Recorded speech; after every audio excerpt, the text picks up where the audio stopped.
मैंने last class में आपको परसेंटेज का एक छोटा सा ओवरव्यू दिया था। आज अगर उसी से आगे मैं थोड़ा सा बढ़ता हूँ और परसेंटेज के बारे में कुछ बातें करते हैं, तो देखिए परसेंटेज जो होता है, जिसे हम प्रतिशत भी कहते हैं, प्रतिशत और परसेंटेज बेसिकली कहाँ से आया है?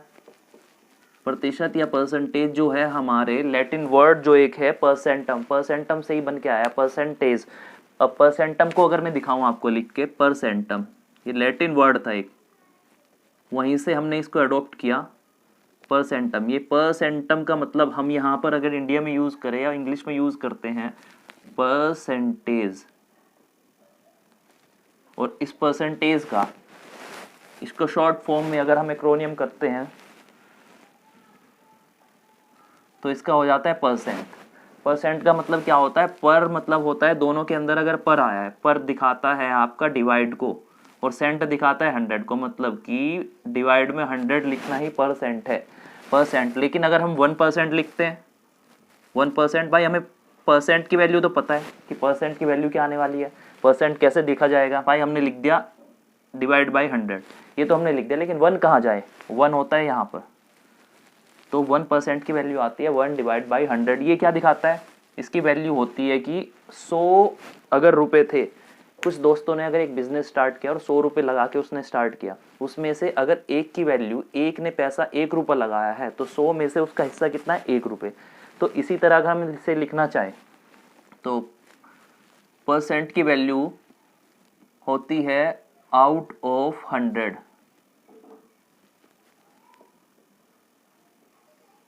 अगर हम इसे लिखना चाहें तो बेसिकली छोटी सी टर्म में इसे डिनोट करें तो आउट ऑफ 100 जितना हम ऊपर लेके आएंगे अंश और हर में, अंश होता है ये ऊपर, हर होता है नीचे।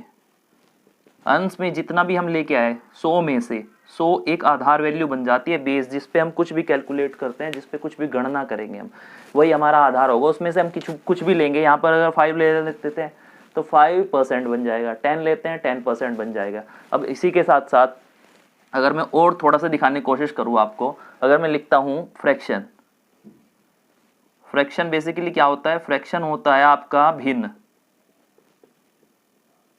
भिन्न हमने पढ़ी है फ्रैक्शन। अगर मैं डेफिनेशन की बात करूं परसेंटेज की, परसेंटेज की डेफिनेशन में सीधा सीधा बोला जाता है कि परसेंटेज इज ए फ्रैक्शन। तो फ्रैक्शन ही क्यों ना पढ़ ले यार हम परसेंटेज, जब वो कहता है कि परसेंटेज फ्रैक्शन होता है और फ्रैक्शन लिखे जाते हैं, हम जानते हैं कि पी बाई क्यू फॉर्म में हम एक फ्रैक्शन को लिखते हैं। जो भी डिवाइड की फॉर्म में लिखा जाएगा पी अपॉन क्यू, पी बटा क्यू में जो भी लिख दिया हमने वही होगा भाई फ्रैक्शन। तो अगर मैं लिखता हूँ 1/2 को, 1/2 भी एक फ्रैक्शन हुआ, तो 1/2 तो एक परसेंटेज फॉर्म भी होगी। अब वही पूछता है कि 1/2 को परसेंट में कितना लिख दोगे, कितने प्रतिशत के बराबर होता है 1/2। अब 1/2 का प्रतिशत निकालने के लिए भाई कुछ लोग होते हैं कि सीधे 100 से मल्टीप्लाई कर देते हैं, उन्हें कुछ नहीं पता होता है कि बस हाँ 100 से मल्टीप्लाई कर दो आंसर मिल जाएगा, पीछे प्रतिशत लगा दो। लेकिन इसका लॉजिक ये नहीं है। इसको अगर मैं लिखूं यहाँ से 100/100, क्योंकि मैथ्स में हम जानते हैं कि अगर पी बाई क्यू की फॉर्म है, पी बाई क्यू में जो ऊपर मल्टीप्लाई करेगा उससे ही नीचे करना पड़ेगा ताकि वो कैंसिल आउट होकर पहली वाली वैल्यू दे पाए। यहाँ पर 100 था, अब मैं जानता हूँ अगर मैं इन दोनों को एक डब्बे में बंद कर दूँ, ये ले जाके, ये क्या था हमारा? मैंने ऊपर दिखाया आपको कि ये 1/100 होती है परसेंट की वैल्यू, ठीक।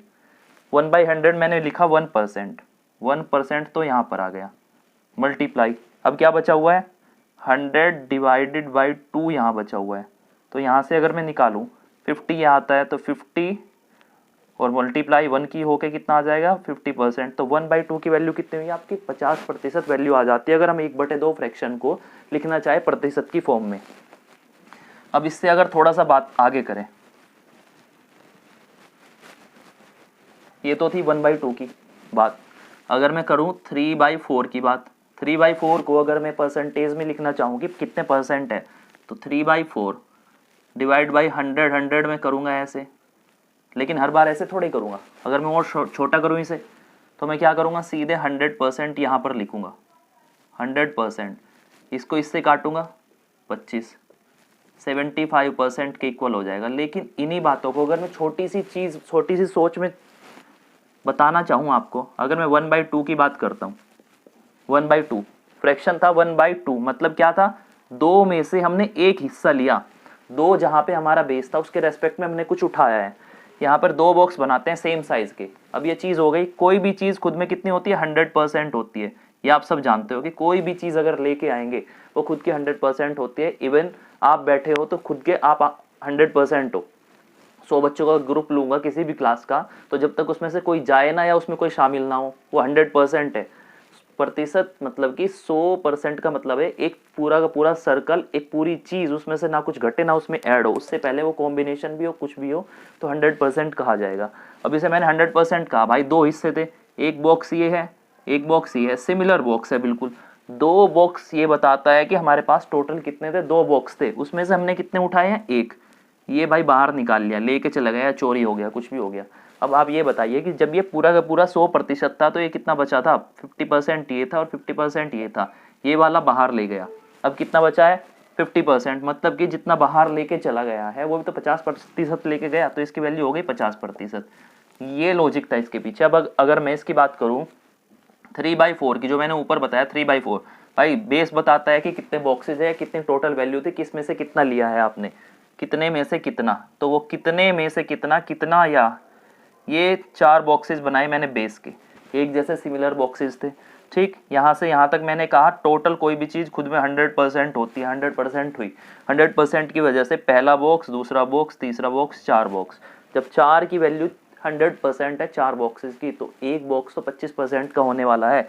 तो इसकी वैल्यू कितनी, 25%, इसकी भी वैल्यू 25, इसकी भी 25% और इसकी भी 25%। अब वो क्या कहता है, 3 बॉक्सेस ले गए भाई, ये 3 बॉक्स कट कर दो, 3 बॉक्स कट कर दिए, मतलब कि 3 4 का कितने प्रतिशत हिस्सा है, 1 2 3, तो 3 था 25% के थे भाई, 3 बॉक्सेस है तो कितना आ गया 75%। अब इसको ऐसे, अब ऐसे थोड़ी करोगे यार, ये बहुत टफ पड़ता है। ठीक है, कब तक मल्टीप्लाई करते रहोगे भाई, सीधे सोचो कि कितने हिस्से बन सकते हैं 100 में से। ठीक, 9/10 करूँ तो 90% हो जाएगा, क्योंकि 10 में से 9 हिस्से बाहर निकाल रहा है, 10% के 10 हिस्से बनेंगे। तो ये एक लॉजिक होता है छोटा सा, आपकी रोजाना की सोच पे डिपेंड होता है, आप हमेशा हर जगह यूज करते हो, बस सोचते नहीं इन चीज़ों के बारे में। अब मैं इसी से आगे थोड़ा सा आगे बढ़ता जाता हूँ।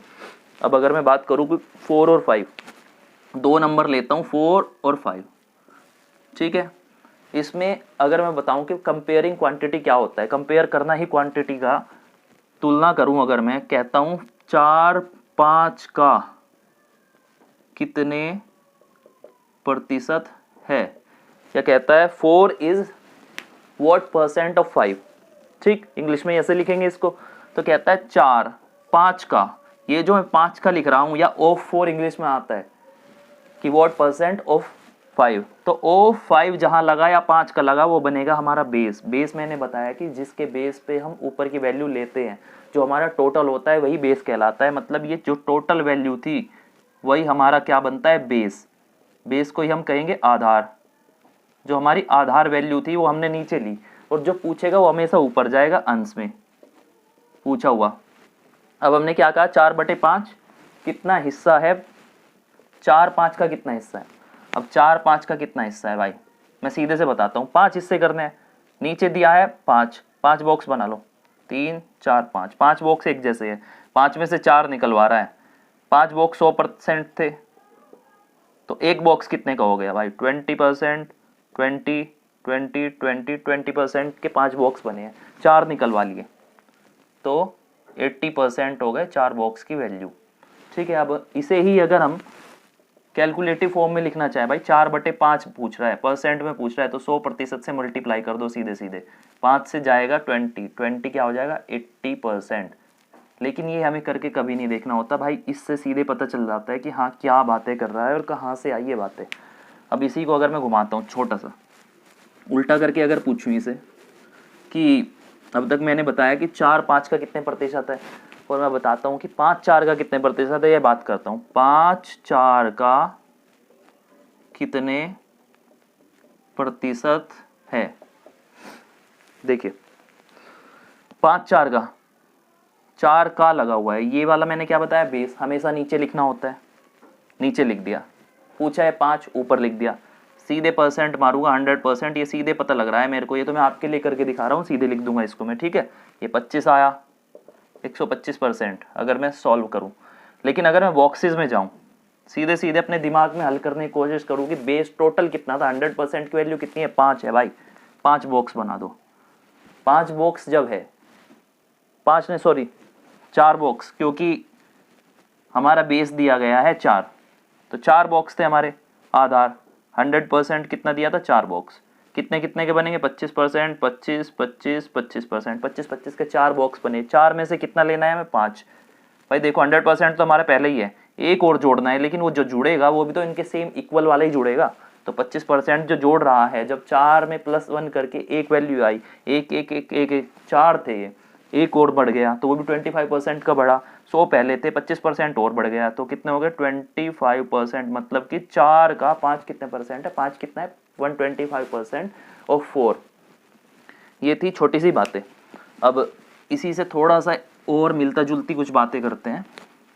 अगर मैं बताऊं, देखिए 5 4 से कितना अधिक है, ठीक है, एक्सीड पूछे अगर कितना कर रहा है या कितना ऊपर जाता है उससे। देखिए 4 से फिर बात आ गई, बेस बनाओ 4 का, 1 2 3 4। अब देखिए 5 4 से कितना ज्यादा है, हमें सीधे से दिख रहा है कि 5 - 4 = 1 ज्यादा है भाई, 4 से 1 ज्यादा है। अब 4 से पूछ रहा है तो बेस कितने का बनेगा 100%, तो फिर से 4 बनने वाला है, 25%, 25 25 25%, ये बन गए 25 के। अब इसने कहा कि 5 4 से कितना ज्यादा है भाई, 1 ज्यादा है। जब 1 की वैल्यू 4 में 25% बनी है, इसकी 25 इसकी 25 इसकी 25, 4 बार एक एक जुड़ के 25% बना और उसमें से 1 की वैल्यू पूछी है, तो भाई कितने ज्यादा है 25% ज्यादा है 4 से 5, क्योंकि 1 ज्यादा है बस। ठीक, ये वाली बात तो थी 5 4 से कितना। अब अगर पूछता हूं कि 4 5 से कितना, 4 5 से कितना प्रतिशत कम है। ठीक, बेसिकली अगर ये पूछे, अब की बार बेस क्या बना है आप ये बताओ, बस ये चीज होती है परसेंट में देखने की कि बेस आपका क्या बन रहा है, बेस के आधार के बेस पे ही आप सब चीज मैटर रखती है। 5 4 पूछ रहा है कि 4 5 से कितना कम है, डिफरेंस लेके 1 कम है भाई, 1 कम है, हमें बताना है कितना कम है, तो 1 कम है कितने के बेस पे 5 पे। ठीक है, 1 5 पे कम था। अगर इसी को लूं 100%, या तो इसको ऐसे करो, ठीक है, कितना आ जाएगा 20%, क्योंकि 100% परसेंट की वैल्यू पूछी है। अगर मैं बॉक्सेस में इसको काउंट कर लूं, भाई 5 बॉक्सेस है, बेस दिया है 5, बेस होता है 100%, 2 3 4 5, ये था 100%, यहाँ से यहाँ तक। अब 100% को 5 हिस्सों में इक्वल डिवाइड करूंगा तो कितने आने वाले हैं 20%, 20 20 20 20%, ये सारे 20% हुए। उसमें से जब 5 में से 5 बॉक्सेस है, एक की वैल्यू 20% है, और वो कह रहा है कि 5 में से एक बॉक्स उठाना है खाली भाई, एक की वैल्यू कितनी है 20%, तो ये सीधे के सीधे दिमाग में ही पता लग जाता है कि भाई क्या पूछ रहा है और क्या होने वाला है। तो ये छोटी छोटी सी चीज़ें हैं जो बेस आपका बनाने वाली है। तो अभी बात को थोड़ा और आगे बढ़ाते हैं। जैसे मैंने बताया कि आपका 1 जो होता है वो A = 100% के बराबर माना जाता है, मतलब 100% आप कुछ भी लोगे तो उसकी वैल्यू 1 होती है। आप प्रॉपर वे में एक कॉम्बिनेशन को भी एक ही मानोगे, ठीक है, कोई भी प्रॉपर फॉर्म किसी भी चीज़ का कलेक्शन हो उसे हमेशा एक मानते हैं। मतलब मोटी मोटी बात यह है 100% की जब भी बात होगी तो उसे एक लेंगे या एक को 100% मानते हैं। इसी के साथ साथ अगर मैं दूसरी बात करूं, देखिए अगर मैं बात करूं स्टार्टिंग से करते हैं कि हाफ कितना होता है, 1/2 को अगर मैं लिखूं कितना होता है 50%, 50% हो जाता है। इसी के साथ साथ अगर मैं लिखूं 1/3 कितना हो जाएगा, 1/3 होता है आपका 33 1/3%। इसको अगर डेसिमल फॉर्म में लिखूं 33.33%। 1/4 1/4 होता है आपका 25%। 1/5 हो जाएगा आपका 20%। ये तो थी फ्रैक्शन 5 तक वाली। इसी के साथ साथ अगर मैं आगे चलता हूँ 1/6 16 2/3%, इसकी वैल्यू होती है डेसिमल फॉर्म में हो जाता है 16.66%। ठीक है, 1/7 की बात करते हैं। 1/7 क्या होता है 14 2/7%। ठीक है, 1/8 कितना होता है 12 1/2%। 1/2 को आप जानते हैं 0.5 लग जाएगा, 12.5% हो जाएगा। इसी के साथ साथ 1/9 कितना होगा 11 1/9%। ये हो गया 11.11%। 1/10 आपको पता है सबको 10% के बराबर होता है 1/10 अगर बात करूं, ठीक है। अब इसी को अगर मैं मोटा मोटा समझाने की कोशिश करता हूं कि देखिए ये कहाँ से हमने परसेंट में सीधे के सीधे फ्रैक्शन की वैल्यू परसेंट में कैसे लिख दी, या तो आप निकाल के 100% से मल्टीप्लाई करो फिर डिवाइड करो, तब उसके बाद आपको ये मिलने वाला है भाई। लेकिन टफ हो जाएगा आपका सवाल एग्जाम में अगर ऐसे करने गए तो पता लगेगा कि 100 सवाल करने हैं मेंस में और कर पाए 15, पहले तो प्री निकले वही बड़ी बात हो जाएगी उसके साथ। इसी को अगर मैं बेसिक लिखता हूँ, देखिए 1/2, ये मैंने बताया था कि 2 ये आपका आधार होता है हमेशा, बेस जिस पे ले जाता है। अगर 2 बॉक्सेस है इक्वल लेंथ के, मतलब कि इक्वल कंटेन वो हो गए, तो एक 50% का हो गया, एक दूसरे 50% का, क्योंकि टोटल क्या है 100% है। ये भी 100% भाई, ये भी 100%। अब अगर बात करता हूँ कि इसने 2 में से पहला ये था दूसरा ये था, एक उठा लिया, तो एक की वैल्यू कितनी है भाई 50% ही तो है, तो ये थी चीजें। इसी के साथ 1/3 की बात करता हूँ, 3 बॉक्सेस थे भाई, किसी चीज के 3 हिस्से थे बराबर बराबर, ठीक है। 3 में से एक उठाया है, 3 में से जब मैं बात करता हूँ मतलब कि 3 में से एक उठाया है, तो एक हिस्सा 33.33%, दूसरा भी 33 1/33%, 33 1/3%, ठीक है। ये वाली चीज थी 33 1/3% थी इसकी वैल्यू। अब इसमें से एक उठा लिया तो अब कितना बचा है, इन दोनों को अगर जोड़ू तो 66 2/3% होता है, लेकिन एक पूछ रहा है तो एक की वैल्यू कितनी हो जाएगी 33 1/3% होती है, ठीक। इसी के साथ साथ अगर मैं 4 की बातें करूँ, 25 के 4 बॉक्स बनेंगे, 4 में से एक उठाया 25% हो जाएगी। 1/8 की बातें करूँ, 12.5% के 8 बॉक्सेज हो गए पूरे के पूरे एक कंटेनर के अंदर, ठीक है। उसमें से एक उठाया है तो 12.5% की एक वैल्यू हो जाएगी। तो ऐसे ही था, इसके पीछे का बेसिक यही था। अब इसी के साथ साथ अगर मैं थोड़ा सा और इसके ऊपर लेके जाता हूँ आपको, इसकी गहराइयों में अगर दिखाने की कोशिश करूँ आगे ये होता क्या है, अगर मैं बात करूँ, देखिए ये मैंने बता दी इनकी फ्रैक्शंस की वैल्यू क्या होती है परसेंटेज में। अगर मैं इसको थोड़ा सा और एलेबोरेट करता हूँ कि 25, अगर सवाल आता है, क्वेश्चन आता है आपका 25% ऑफ 150, ठीक है। मैंने कहा 25% ऑफ 150, इसको अगर मैं करता हूँ 1/4 था, 150 होता है भाई, डिवाइड करो 4 से, 4 चौक 16, तो 3 चलेगा, 4 3 12, 13 14 15, 3 0 आई, तो ठीक है। 4 में 4 से 28, तो 2/4 ये आता है आपका, इतने परसेंट बनी है इसकी वैल्यू। मतलब कि क्या है 25% ऑफ 150 का परसेंट पूछा है, तो 37 2/4 होगी इसकी वैल्यू, ठीक। ये होती है। अगर हमें सीधे के सीधे लर्न है भाई, इसको सीधे के सीधे हम रख के मल्टीप्लाई करके देख सकते हैं, वरना हमें 100 से मल्टीप्लाई करनी पड़ेगी, फिर 0 काटनी पड़ेगी, फिर मल्टीप्लाई करके फिर दोबारा से उसे डिवाइड करना पड़ेगा, बहुत बड़ा सवाल पड़ता है ऐसे, ठीक है। ईजी सी चीज़ होती है, फ्रैक्शंस को लेके और उसकी सीधे के सीधे परसेंट वैल्यू लर्न कर लो, सीधे के सीधे सवाल में आएगी, उसे वहीं से उठा के फ्रैक्शंस में डाल के डिवाइड कर दो, वहीं से आंसर आ जाएगा आपका 1 सेकंड के अंदर। फिर उसके बाद कहता है कि इसके बाद लेते हैं कि 16 2/3% कैसे होता है। देखिए 16 2/3% ऑफ, अगर मैं कहूँ 186 का कितना होगा 186 का 16 2/3%, भाई 16 2/3%, तो पहले तो जिन बच्चों को फ्रैक्शन की वैल्यू याद नहीं है, यहीं पे आके उनकी बत्ती गुल हो जाएगी कि भाई इसको इसमें मल्टीप्लाई करूंगा, फिर उसको प्लस करूंगा, फिर इसकी सिंप्लीफाई फॉर्म लाऊंगा, फिर परसेंटेज हटाऊंगा नीचे 100 लगा के, फिर उसको सॉल्व करने के बाद जितनी वैल्यू आनी है भाई 2 मिनट यहाँ से यहाँ तक का ले लिया उसने 16 2/3% की वैल्यू फ्रैक्शन में लाने तक। वो कितनी थी आपकी 1/6 आती है, आपको सीधे लाना है भाई, रखो 186 के बराबर में, ये देखो काट पीट मचा दो, 6 दूनी 12 6 3 18 131 हो गई भाई इसकी। 16 2/3% ऑफ 186 की वैल्यू आ गई आपकी 31। कितना इजी है, लेकिन इसी को टफ बनाना जितना हम चाहे हो जाता है।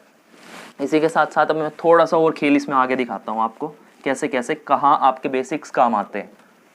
अब देखिए ये तो थी 1/3 1/2 सबके ऊपर 1 है, एक हिस्सा उठा रहे हैं, लेकिन ऐसे थोड़ा ही ना होता है भाई, 3/4 भी आ सकती है, 8/6 भी आ सकती है, कुछ भी आ सकता है लेने को। अब देखिए एक छोटी सी चीज़ बताता हूँ आपको मैं, 3/7 की कहानी देखते हो।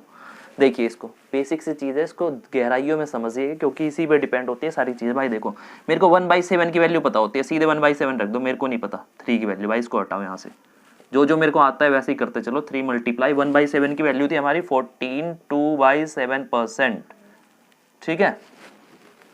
अब देखिए इसकी मल्टीप्लाई करूँ, 14 3 42 होता है, 2 की मल्टीप्लाई देखिए, इसकी मल्टीप्लाई इसमें भी होगी, इसकी मल्टीप्लाई इसमें भी होगी, क्योंकि दोनों के दोनों ऊपर एक ही लाइन में आ रहे हैं। ठीक है, मल्टीप्लाई कर दिया, 3 दूनी 6 हो गया अपॉन 7%, मतलब कि क्या हो गया 3/7 की वैल्यू इतनी आ जाती है। इसी के साथ साथ लेकिन हमेशा जरूरी नहीं है कि हाँ हमेशा अंश छोटा हो हर से, हर कभी कभी अंश बड़ा भी होता है हर से। उस केस में क्या करेंगे, अगर मैं इसी तरह आपकी लेता हूँ, एक बार 9/8 लेके देखते हैं। 9/8 क्या होता है भाई, अंश बड़ा है हर से। अब क्या करें, मेरे को 1/8 की वैल्यू पता है, लेकिन 9 बाई मल्टीप्लाई करनी पड़ेगी। 9 बार मल्टीप्लाई करना इजी काम नहीं रहेगा वहां पे करने के लिए, क्योंकि देखिए अगर मैं करता हूँ इसको 9 मल्टीप्लाई 1/8 की वैल्यू कितनी 12.5%। 12.5% को अगर मैं लिखता हूँ 9 मल्टीप्लाई 12 1/2% इज इक्वल टू, आगे कैसे बनेगा, 9 की बारे में मल्टीप्लाई करूंगा 108 आएगा, 108 तो आ गया। इसी कैसे करूंगा, 9 की मल्टीप्लाई यहाँ पर भी होगी इतने %, लेकिन अंश बड़ा है हर से तो डिवाइड होगा 108।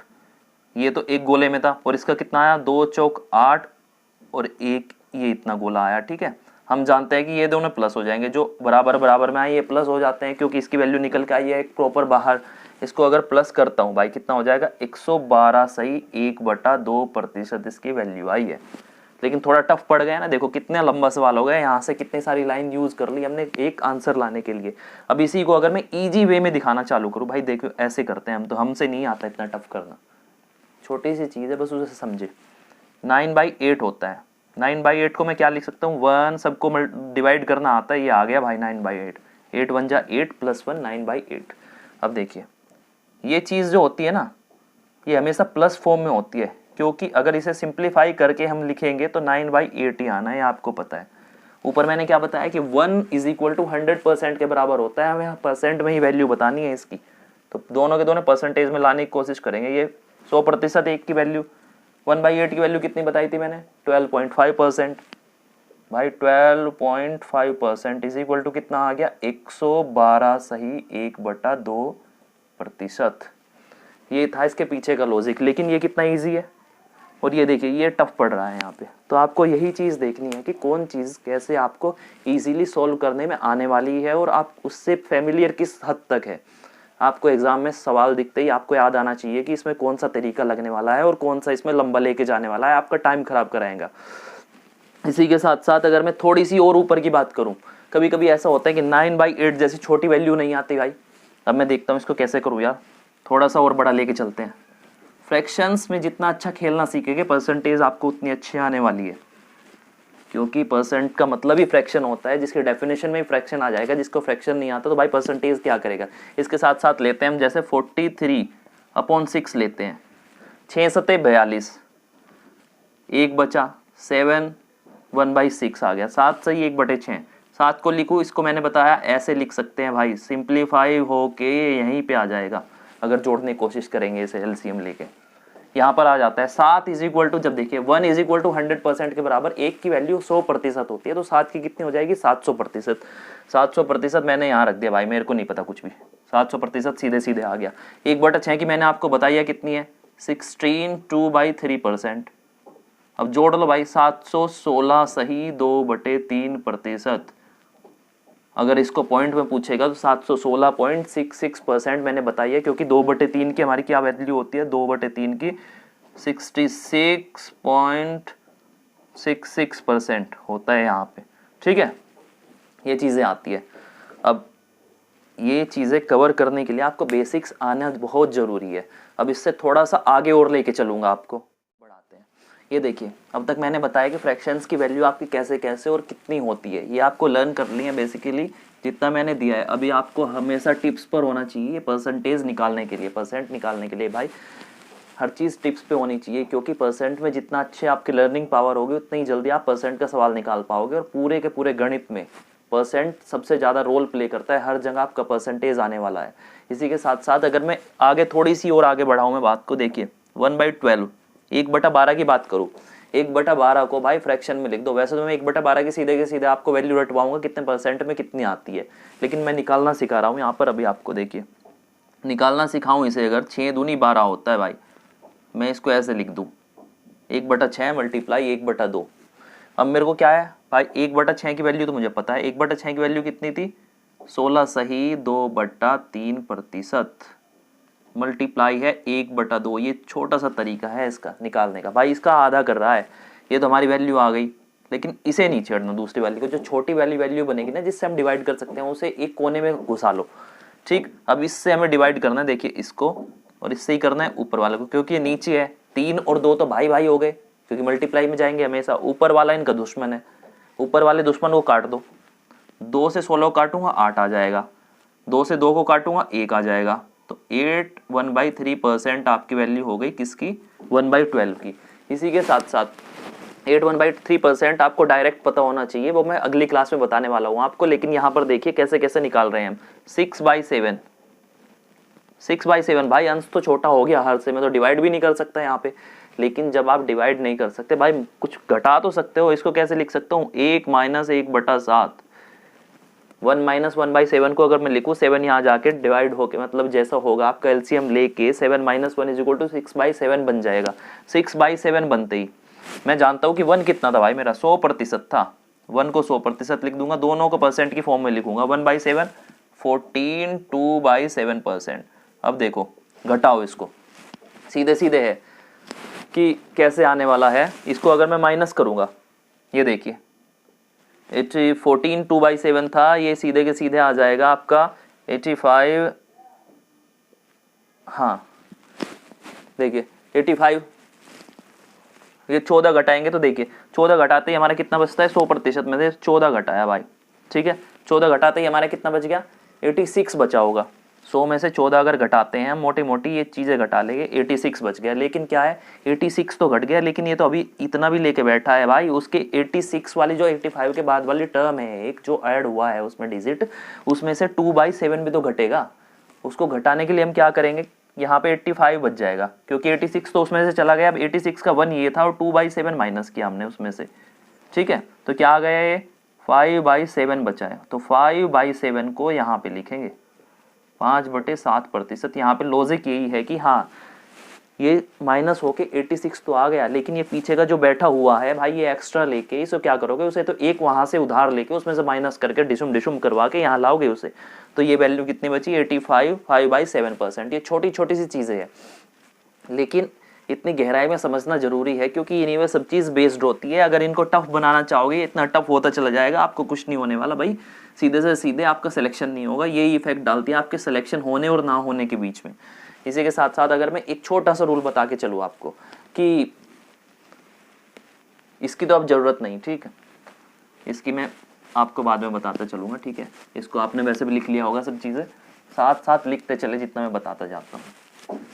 अब इसके साथ मैं लेके चलता हूँ आपको। देखिए एक छोटा सा रूल है, x%, जो परसेंट में हमेशा फॉलो होता है, x% of y is equal to y% of x। ये जो टर्म लिखी है मैंने, ये जो चीज़ लिखी है, ये हमेशा बैंकिंग में यूज़ होती है।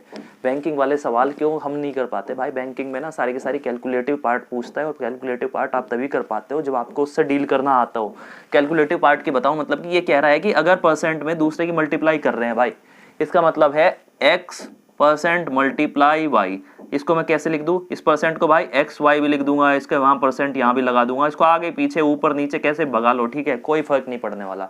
इसका मतलब ये होता है, दूसरी वाली टर्म का इसने क्या किया है, इसने किया कि जो परसेंट है मैं इसको इसके साथ लगा दूं, तब भी वो इक्वल होने वाला है। अगर मैंने कहा कि x% multiply y is equal to, तो कितना हो जाएगा, y% मल्टीप्लाई x। ये फॉलो होता है, ये रूल है। ठीक है, आगे पीछे परसेंट में कैसे भी कर सकते हैं उसे, वो बड़ी छोटी सी चीज़ है। और इसी पे इतने टफ सवाल आते हैं कि हाँ बच्चा घूम जाता है उन्हें देखते ही। अब जो मैंने बताया, अब इसी का अगर मैं एक छोटा सा सवाल लेता हूँ कि 50%, ठीक है, 50% ऑफ 150 कितना होता है भाई। एक तो मैं निकाल सकता हूँ कि ऐसे, देखिए 150 नहीं लेते यार, कोई छोटा सा इजी सी चीज़ लेते हैं ताकि समझ आ सके। 50% ऑफ 100। अब देखिए 50% अगर लूंगा, 1/2 करूंगा पहले। अगर मैं बेसिक में जाता हूँ, घुसता हूँ, 1/2% ऑफ 100, फिर बच्चा करेगा अरे ये तो कट रहा होगा 50, ठीक है। ऐसे कुछ बच्चे दिमाग में भी कर लेंगे, जो अच्छे बच्चे हैं वो इजीली इनको जिनसे आता है वो कर लेते हैं। लेकिन अगर मैं सीधी की सीधी बात करूँ भाई, मैंने कहा कि इसको आगे पीछे लिख दूँ, मैं लिख दूँ, देखो कि 50 ऐसे लिख देता हूँ, ऐसे बनाया 100%, 100 के साथ ले लिया 100% ऑफ 50, ऐसे लिया। पहले कैसे था, पहले था 50% मल्टीप्लाई 100। अब मैंने कैसे लिख दिया कि 100%, ऐसे लिखते हैं, 50% को पीछे ले जाते हैं, 50 मल्टीप्लाई 100%। ठीक है, क्या कह रहा है 100% ऑफ 50, इसका मतलब यही तो है। अब जब कहता है कि 100% एक चीज होती है प्रॉपर अपनी, कह रहा है कि 50 का 100% कितना होगा भाई, 50 का 100% तो 50 ही होने वाला है, तो 50 का 100% 50 होने वाला है भाई, 50 आपका आ गया आंसर। एक छोटी सी टर्म थी, मतलब आगे पीछे कहीं भी परसेंटेज को घुमा लो जैसे आपको इजी पड़े, जिस टर्म में आपको इजी पड़ने वाला है वहीं पे वो चीज लगा दो। ये था, बहुत छोटी सी चीज है। अब इसी के साथ साथ चलूं मैं, 592% ऑफ 100, ठीक है, 592% ऑफ 100, इसको क्या करोगे भाई, जो छोटा सा बच्चा मतलब कि जो इनिशियल फेज पे होता है वो निकालने लगता है, 592 अपॉन 100, 100 इज इक्वल टू ये कटा 592 आंसर। लेकिन भाई ऐसे नहीं, मैं सीधे पढ़ूंगा कि 592% ऑफ 100, भाई मेरे को तो पता है सीधे 100% कितना होता है, मैं पढ़ूंगा सीधे 100% ऑफ 592 आंसर। ये छोटा सी चीज, तो यही चीज होती है कि एक टर्म के साथ, एक कंसेप्ट के साथ आप कितने फेमिलियर होते हैं, वही आपको आगे ले जाके आपको इजी टर्म में आपको मैथ सिमेट के दे देता है। इसी के साथ साथ अगर मैं करूं कि 355% ऑफ 20, 355% ऑफ 20, भाई 20 का पूछ रहा है। अब देखिए ना, तो मेरे को 355% पता है इसकी कैसे आएगी फ्रैक्शन वैल्यू, मेरे को ना है, हम 20 में लेते हैं जितना। अब देखो कैसे करते हैं कि 20%, इसको ऐसे लिख लो, 20% ऑफ 355, ऐसे लिखा 355 का 20%। अब देखिए या तो 20% को मैं क्या लिखूंगा, 1/5 लिख कर डिवाइड करूंगा, भाई मैं ऐसे ही कर लेता हूँ पहले, वो थोड़ा बाद में बताऊंगा आपको। 355, अब मैं इसको डिवाइड करूँ, 5 7 35 और ये था 71 आ गया। ये था पहला तरीका। अब मैं इसी को दूसरे तरीके से करता हूँ कि देखिए 20% ऑफ 355, अब मैं 20% जानता हूँ भाई, मेरे को नहीं पता 1/5 इसकी वैल्यू होती है, मैं 20 को 100 बना लेता हूँ, 100% बनाया, लेकिन ऊपर किससे मल्टीप्लाई की होगी, 5 से, 5 से मल्टीप्लाई ऊपर हुई की है तो नीचे भी कर दो, क्योंकि हमेशा क्या करते हैं, बैलेंस बना के चलते हैं, ऊपर और नीचे, अंश और हर में कभी एक जगह कुछ मल्टीप्लाई नहीं कर सकते। इसमें 355 किया, ठीक है। अब देखिए 100% आया, 5 आया, लेकिन देखिए यहाँ पे हमने क्या किया है, ऊपर मल्टीप्लाई की है, नीचे डिवाइड कर दिया, तो बैलेंस हो गया ना। अब देखिए यहां से अगर मैं डिवाइड करके चलता हूं, ये हो गया 71, तो क्या कह रहा है, ये ऑफ भी है, 100% ऑफ 71 कितना हो जाएगा, तो 71 ही होगा भाई। ठीक है, मैंने बस क्या किया है, 20% को 100 बना लिया है और सीधे कह दिया कि 100% ऑफ 71 कितना है भाई, ये हो गया 71। ठीक, ये था परसेंटेज के साथ छोटी सी ट्रिक, मतलब कि जो थी कि जो बैंकिंग में यूज होती है, कभी कभी ऐसी चीज देता है फ्रैक्शन के साथ, परसेंटेज के साथ, जिसका निकालना बड़ा मुश्किल है, लेकिन उसे बदल के आगे पीछे करके हम इजी बना सकते हैं उसे। अब इसी के साथ साथ अगर मैं बात करूं कि 7.44% ऑफ 1250, 7.44% ऑफ 1250, भाई इसको अगर मैं कहता हूं भाई, मेरे को 7.44% की क्या वैल्यू होती है मेरे को नहीं पता भाई, बहुत टफ टर्म है। ठीक है, 1250, अगर मैं इसको यहाँ पे ये लगा दूं, रूल आगे लगाता हूँ ऊपर नीचे, ठीक है, मैं बदल देता हूँ भाई से, पॉइंट अगर मैं कर दूं 744% ऑफ 12.50, कुछ फर्क नहीं पड़ता, आप पॉइंट हटा के इसमें ले जाओ या इसमें, क्योंकि लास्ट मल्टीप्लाई के बाद 2 डिजिट के बाद ही हमारा पॉइंट आने वाला है। मैंने ऐसा किया, पॉइंट यहाँ पर ले आया, ठीक है, अब पॉइंट यहाँ पे ले आया भाई, देखिए 744, ठीक है। अब इसको ऐसे कर देता हूँ कि इसको भी बदल दूँ, परसेंट वहाँ ले जाऊँ, ठीक, कर देता हूँ इसे 12.50% ऑफ 74। बस हम क्या कर रहे हैं, परसेंट को यहाँ से यहाँ कुदवा रहे हैं, घुमा रहे हैं इसे, कि जो चीज़ जो टर्म हम जानते हैं उसके साथ परसेंट ले लो, क्योंकि हमें 12.5 की पता है भाई कितना होता है, 1/8 वैल्यू होती है फ्रैक्शन में, वो बड़ी ईजी पड़ेगी। इसके बाद पॉइंट के बाद 0 की वैल्यू कुछ होती नहीं, 12.5% बन गया, 12.5% की कितनी आ गई, 1/8, 1/8 की वैल्यू इतनी आई है तो 744 के साथ क्या हो जाएगा, 8 नम 72, ठीक है, 72 73 74, 8 3 24, तो कितना आ गया 93। तो कितनी वैल्यू हो गई इसकी, 93 होती है। ये बैंकिंग वाले सवाल है, बैंकिंग में यूज होते हैं। अब इसी के साथ साथ अगर मैं एक और बात करूं आपके साथ कि इसी में थोड़ा सा आगे बढ़ूं, यही सवाल अगर आपको और एक एग्जांपल लेके समझाता हूं कि 28%, अगर मैं बात करूं,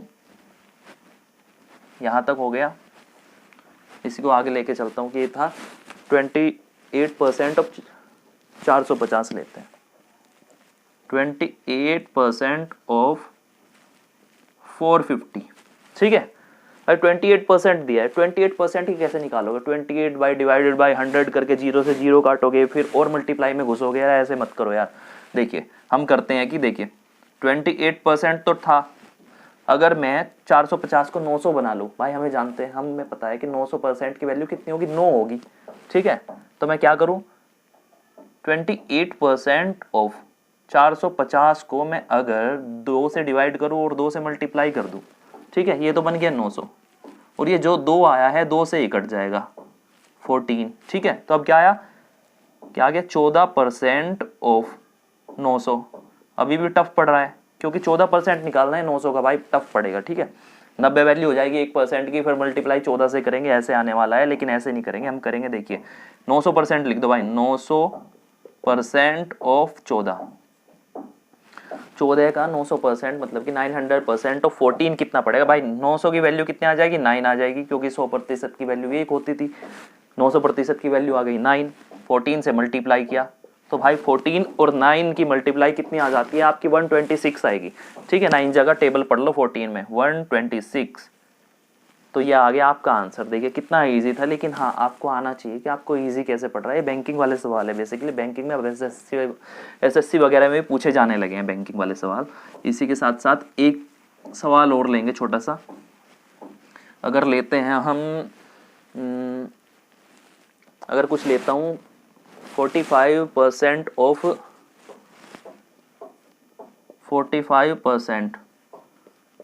280, ये भी ऐसा ही सवाल है। अगर आप इसे सॉल्व करने की कोशिश करें भाई, 45%, अगर मैं बेसिक में घुसता हूँ जाके, देखिए बेसिक भी एक बार दिखा देता हूँ आपको, 45/100 280 जाएगा, फिर भाई ये 0 कटेगी, फिर ठीक है, फिर 5 से काटूंगा, 5 दूनी 10, 5 नम 45, 2 से गया 14, क्या आ गया 9 और 14 की मल्टीप्लाई, ये भी वही आ गया 126, ठीक है, ये वाला आया। लेकिन भाई क्या ऐसे करोगे, ऐसे तो बहुत टफ पड़ जाएगा। सीधे के सीधे जो मैं बता रहा हूँ दिमाग में आता है कि भाई 45 दिख रहा है, 2 से मल्टीप्लाई करूंगा 90%, ठीक है, 90%, वो 2 आके वहाँ 140 कर देगा, तो क्या आ जाएगा, देखिए 40% था, 2 से मल्टीप्लाई की, अपॉन 2 से कर दिया, ये परसेंट था ऑफ 280, क्या आ गया, देखिए 2 से 2 काट देगा, यहाँ पे 140 आ गया, 2 से क्या 90% ऑफ 140, कितना आ गया 90% ऑफ 140, भाई 140 का 90% कितना होता है, 90% की अगर मैं बताऊं आपको, 90% की वैल्यू होती है, देखिए इसको सीधे सीधे कर लेते हैं कि जब 140 है, 140 में से 9 हिस्से लेने हैं हमें, 10वां हिस्सा छोड़ देना है, मतलब कि 14 का 10वां हिस्सा छोड़ देना है, तो 126 आएगा, ठीक। ये वाली चीज़, ये वही चीज़ है कि या तो आप डिवाइड में 100 ले जाके कर लो, या सीधे सीधे पता लग जाते हैं कि 140 का 9 हिस्से लेने हैं, अगर 140 के 10 बॉक्सेस बनेंगे, बेसिक सब चीज़ों के पीछे यही है कि 140 के अगर 14 के 10 बॉक्सेस बन रहे हैं, यहाँ से 10 बॉक्स है और 9 बॉक्सेस तक लेना है, तो लास्ट वाला एक बॉक्स हटा दो ना भाई 14 का, तो मतलब कि 140 में से 14 माइनस कर दिया तो 126 बनेगी 9 की वैल्यू यहाँ पे, ठीक। ये था आपका बेसिकली परसेंटेज का जो पहली क्लास थी, उसका मतलब बेसिक से अभी आज स्टार्ट किया है मैंने आज, लेकिन आगे बहुत अच्छी अच्छी चीज़ें आने वाली है, मेरे साथ बने रहिए। लेकिन हाँ, जिन्हें पढ़ने की ललक है और जो चाहते हैं रियल में अच्छी क्लासेस लेना,